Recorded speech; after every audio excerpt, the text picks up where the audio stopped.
So we're starting to see some massive changes to the map here. I mean, countries seem to be unafraid of taking way too many provinces. So we do have a few more wars going on. Let's see. Let's just double check. So I have South Africa going to war with Mysore, who is where? Interesting. So South Africa, again, is trying to push forward more and more inside of the Indian subcontinent. So strange. I mean, it's cool, but it's very strange. The big one is the Prussian-Polish imperialist war. Obviously, if Prussia were to gain access to these lands, well, first of all, it's going to allow for Prussia to be closer to Russia. I don't think these two nations like each other. Oh, they do like each other. Somewhat. They're friendly towards each other, so that's interesting. Prussia's only fighting Poland, Lithuania, and revolutionary France. We also have Prussia bringing in a few of these smaller minor nations in Germanic lands, I believe, is where we could classify them in Germanic lands, something like that. But yeah, no, I mean, Prussia should be very successful here.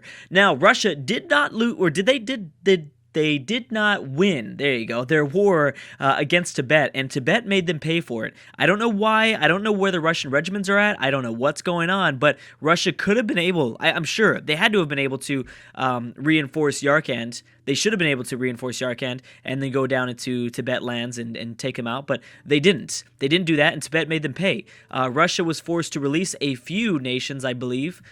Georgia, Turkmenistan, I think might be it. Yes, I think that is it. I mean, is this... No, they don't have a truce. Something. I mean, I think they definitely lost 2 countries. Oh, and Finland is now here. Wow. There you go. Okay, and Finland is here. So that could easily, again, be eaten up by Norway. They have no truce, so Norway could definitely go into those lands and you know, kind of check their power, I guess. But yeah, Russia's not doing as well. They also lost their vassal of Yarkand, which is probably for the best. Russia shouldn't be dealing with the kind of the tribes in not the tribes, the countries here in Eastern Asia, I guess. So I think it's for the most part best for the Russians just to stay out of that region. And I'd like to see a Russia more play into the politics of Europe, since Europe seems to be such an interesting place right now. Right now, Russia is allied to Greece. Oh, and right now they're going to war with, who is this? Lubeck, or Liebeck. And wait a second, did I say, I just saw a Swedish flag for some reason. Is Sweden still around? Maybe Sweden is still around. Because I think I just saw a boat. Yeah, there it is right there. Oh no, that's Norway. Hold on, let's just go ahead and check. Sweden is still in the campaign. I apologize. That's right, Stockholm. I made the comment in the last video that Sweden is dead, but they're still technically kicking. Not as kicking as Denmark. Denmark has 1 province in sub-Saharan Africa, as well as the entirety of Greenland, but I don't know how long that's gonna last for. And Denmark and Sweden are now going to war. Of course they are. They're like 1 province minors almost, and they're still going to war with each other. So the USA declared war on a few of the Portuguese former colonies. They're independent now. I need to make that clear when I say that. But yes, and the Americans are still bringing over forces, but it looks like they just dropped off 59,000. So they'll be very successful, I'm thinking, grabbing these lands. I mean, they might be able to take quite a bit. How much... Right now, they're winning both of their wars. They are still at war with Spain. Remember, that's that big... Oh, but Egypt was forced to separate peace, I'm thinking. Weren't they? Oh, no, this is it. Ah, okay. So Spain is only fighting one country, then? I'm surprised that they're winning that. I mean, technically, they have the war score. It was saying that the war score was on their side. Did the Americans just peace out? The Americans just peaced out, and I have no idea why. Did they grab something? I know that they were at war with some of the other independent colonies, but I guess I don't know what they wanted that for. Okay, well, that's fine. There goes Denmark and Sweden. Danish reconquest of Bornholm. We have a war going on, I believe, in India. A lot of the smaller nations have... I'm surprised that we are still seeing small nations. I mean, there are still a handful left, but for the most part, I mean, they're gone almost. British West Indies versus... Oh, and Australia decided to support the British West Indies. We've got Great Britain versus, I believe that is a country inside of Indian territory. Still a few more things going on. Norway versus Finland. Oh my gosh, they did not take long to declare that war. Man, Norway is so aggressive right now. That is insane. I've never seen Norway like this before. So they've got a 65 stack. Obviously quite powerful. they'll easily be able to eat up all this stuff. But again, I don't think they are going to be able to take over kind of modern-day Denmark. That's the problem. I mean, I don't really think that you get that many bonuses. I don't know. It's a mod, so who knows? But I don't think that, they would really get that many bonuses for becoming Scandinavia anyways. Wow, you took one province away. That's interesting. Okay, well, that's good. It's interesting because I just made a comment in the intro saying that I thought countries didn't care about taking too many provinces, but we've seen quite a few examples so far in this video where no, that's not necessarily the case all the time. And you know what? That might have been a good move for Norway, because at the end of the day, they've been taking over things left and right. Prussia just pieced out, I believe. And what did they take? Did they take anything? They might have taken like one province. Did they take anything away from revolutionary France? I think they might have. I definitely saw their font get bigger. So something happened. Coalition map mode. How is Norway doing compared to... Belgium does not like Norway. Greece doesn't like Norway. There's a few smaller nations that don't like Norway, but interestingly enough, I didn't see any aggressive expansion from Prussia. And Prussia and Norway, those are the big rivals right there. So I'm just kind of shocked to see something like that happen. Oh, I didn't realize that Peru had made a landing inside of Cuba. Oh, that's bad. And they have a 63 stack just sitting there on the Cuban island. Oh man, I feel bad for them now, man. That's bad. That is very bad.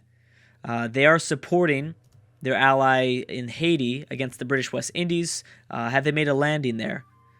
No, the British West Indies seem to be quite powerful. Actually surprised at how powerful they are. They really only have a few islands here. But man, I guess don't underestimate any of these countries. We've seen that kind of all over the place in this campaign, actually. A very small country that is able to wield a pretty large force limit. Ooh, okay. So what is happening right now? Why are these guys getting eaten up by much smaller nations? I'm not sure by that. I have no idea. Maybe, I mean, they might have been involved in a war previously, and now things are, these minor nations decided to use the time effectively. Oh my gosh, what's going on with Egypt? Finally, oh dang, now there we go. Now we're talking. This is bad news for Egypt. This is really, really bad news for Egypt. That was a war. Oh, but it was Gabon declaring war on Spain. So it's possible that Egypt might not lose anything, but it's unlikely because Egypt will be the first to peace out. They will probably have to give provinces away to be able to peace out. Russia going after Lubeck. We've been noticing that. Brazil going after Paraguay. Take up, I guess they could try something. They got to try something in South America. So, yep, Gabon's got 100,000 men, over 150,000 men moving into western Egypt. Obviously, Prussia going after the Arabian-controlled Egyptian lands. I'm sorry, I should say the Egyptian-controlled Arabian Peninsula provinces. Greece hasn't contributed too much to the war. Turkey is still alive. I don't think I mentioned that Persia had taken over quite a bit of land from, the already falling apart Turkish empire. But yeah, this is not going to be so well for Egypt. The thing is, though, who else is involved in the war? Just Portugal and Spain? Because they're not going to be hurt too much. But there's a little bit more. Portugal, Spain. Oh, is Oman involved? Omanian. Oh, wow, they are involved. Oh, but that's not regular Oman. Oh, this... You're looking at... I don't even know where that's at, actually. I need to find out where that is. Omani and Somaliland. Okay. I had no idea it was over here. Omani and Somaliland. Interesting. Oh, you're talking... Oh, here. How did they get there? How did Oman get all the way in south of Papua New Guinea? Okay, I didn't even realize that. For most of the campaign, I figured, they're probably somewhere off the Horn of Africa or something like that. No, no, they're not, Drew. I should have paid more attention because I have been missing that fact for a very large amount of time. Norway again. Ooh, but Norway's now going to try to go after Lubeck now. And that is a very, very smart move to maybe even...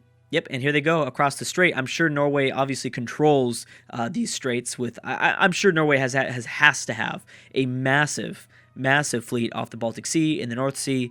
I'm sure. So they can easily control whoever moves through these straits and who doesn't move the straits. So, but why is... Oh, Belgium is helping out Norway. Okay. So this is obviously going to be a really, really quick war. I think maybe even Norway's piecing out now, possibly. It looks like they might. I hope so, because we are seeing some lagging behind here. South Africa going after Great Britain. So yeah, that alliance is over. That was long and gone. Russia at Russia at -15. So they were never able to get regiments over. I'm guessing it's because, I don't know, maybe Lubeck had a fleet that was stopping the Russian fleet. That could have definitely been a possibility. We have, oh, that's it. It's the USA going back after Canada for a, what is this? Is this like a third straight time or something? This is ridiculous. So the USA are not allowing the Canadians to gain any more strength there. The USA are going to continue to expand their territory in North America, and maybe that's because of the big threat they are seeing in Latin America as Peru continues to take more and more land. Did Haiti take over anything from the British West Indies? Not yet. The British West Indies, surprisingly, even just landed inside of northern Peru, in at least northern South America. How's Egypt doing? Egypt's doing fine. It doesn't seem like they're in too bad of a situation. Definitely we're going to see some of these sort of lagging from the game as these big powers. I mean, this has become, I mean, it's not a world war, but I mean, it is really getting quite messy all over the place. Obviously every continent is going at it. I'm sure we might be seeing a Norwegian peace deal coming up soon. Norway's got some awesome alliances. I mean, Belgium is a pretty good alliance. Actually, no, they don't have that many alliances. I take that back. It's not that powerful. So yes, Spain, you might not be in the best situation. I mean, you just got your friend Egypt for sure in a tough spot. But will anyone ever actually go towards Iberia? Greece might possibly. Gabon might as well. I don't know how they're doing in terms of a fleet though. Would they be able to fight the Iberians? I don't think so. I mean, I've got to imagine that Spain and Portugal combined has got to have, you know, a massive number of ships probably protecting themselves in the Mediterranean, protecting some sort of trade node, or off the Atlantic, somewhere around there. Once again, Naples is holding on to their territory, but just barely. And they're barely holding on. They're not even trying to go after the 32 stack. But maybe they're letting their manpower slowly rise back up. And as they do that, you know, they're unoccupying territory with one stack slowly but surely. That's not a bad move at all by the AI. USA is already at 20 war score. And honestly, at this point, that is the best thing for the Americans to do at this moment in time. Because there is going to be a war against Peru and the USA at some point. Probably at the very, very end of this campaign, because Peru still has to make I think they still have to be able to, you know, obviously get to those lands. Mexico is this very small, very thin buffer zone, keeping these New World great powers away from going to war at the moment. I mean, they technically could go to war, but it'd be a much, much different war than if they were to say they had, you know, two different fronts or something like that. So yeah, Persia seems to be doing their job quite nicely, and Persia, take note, they're occupying this themselves. Greece isn't even trying for the first, you know. First off, the Greeks are not even trying. Gabon's taking this for themselves. The Persians are taking it for themselves. So they want these Egyptian lands. So Egypt will not be able to get off the hook easily here. Not at all. And it'd be very impressive to see Persia grab more provinces, especially as Punjab continues to grow in India. And remember, I mean, there was this moment in time where Persia looked like they were just going to get just totally wiped out of the campaign, because they were so small and they were surrounded by so many powers. I thought, you know, it's only, you know, one war away from, you know, an absolute devastating loss for the Persians. But I mean, they managed to stay in this campaign, and it looks like they are going to be a really, really big threat to possibly the Asian nations, possibly even the African nations. If they continue to push through to Egypt, I mean, that'd be interesting. Gabon might be the winner, though, because, I mean, remember, technically, I believe Egypt is the #1 power in Africa in terms of development and stuff like that. So that's important to take note of. Yeah, I think, but Gavin can't be that far away in terms of development. I know that we still were trying to discuss exactly what we're going to do in terms of like America, because even though America's winning, like, because if we go into the ledger right now, it's just going to show us, you know, America and all their glory inside of the new world. That is where all their power comes from. This is not that much power, though. This is okay.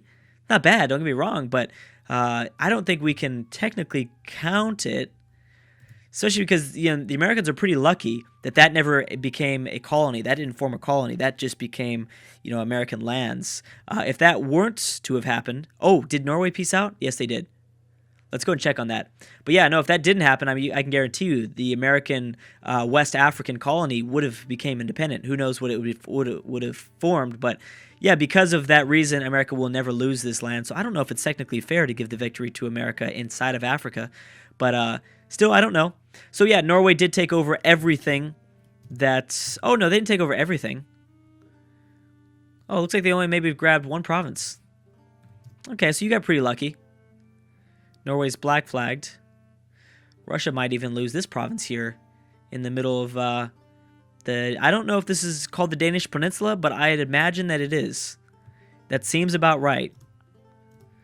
South Africa probably going to win their war against Great Britain if they can actually land there. Qing is back at war with a few nations. Denmark is losing their war against Sweden also. It's just I know people are very entertained by those wars. Because just the whole rivalry and whatnot. So I think Qing will be somewhat okay. I mean, they are facing... I don't know if Qing has much of a military. If these minor nations were the ones to have declared war on Qing, then I'm guessing they must not have the best military in the world, since they maybe saw an opening or somewhat. I mean, Qing northern China is not doing so well, obviously, but they're not pushing forward into the big part of Qing territory. The USA, I think, will almost, I don't want to say entirely, but I would say they're going to almost destroy Canada here. Remember, a lot of these provinces are a lot bigger, so I wouldn't be surprised if we see a very, very small Canada when we come back from the break, because obviously Canada's not going to be able to hold on to this power anymore. Keep in mind also that the USA is allied to both the former Russian colony and British Columbia now. Whereas because Peru was forced to annul that alliance with Canada, they've got a royal marriage right now, but they were forced to annul that alliance, and I believe, I can't remember exactly why. Well, the USA, I think, had called upon their ally of Brazil, and they kicked Canada's butt, forced them to annul that alliance, and now they're really turning it on. So because Peru doesn't have, they won't have any friends in the New World, which will be interesting. When that war breaks out between the Peruvians and Americans, I think Peru is going to have to go about it alone. Obviously, there could be some great powers that bring over a fleet from Europe, which is quite likely, but they will not be able to contribute that much, especially with the Americans, which I'm sure they have a huge fleet, but only time will tell. We'll see what happens, but anyways, guys, thank you so much for watching. Oh, did Egypt peace out? Yes, they did, and Persia grabbed a bunch. So did Gavin. Thank you guys so much for watching, and I will see you guys next time.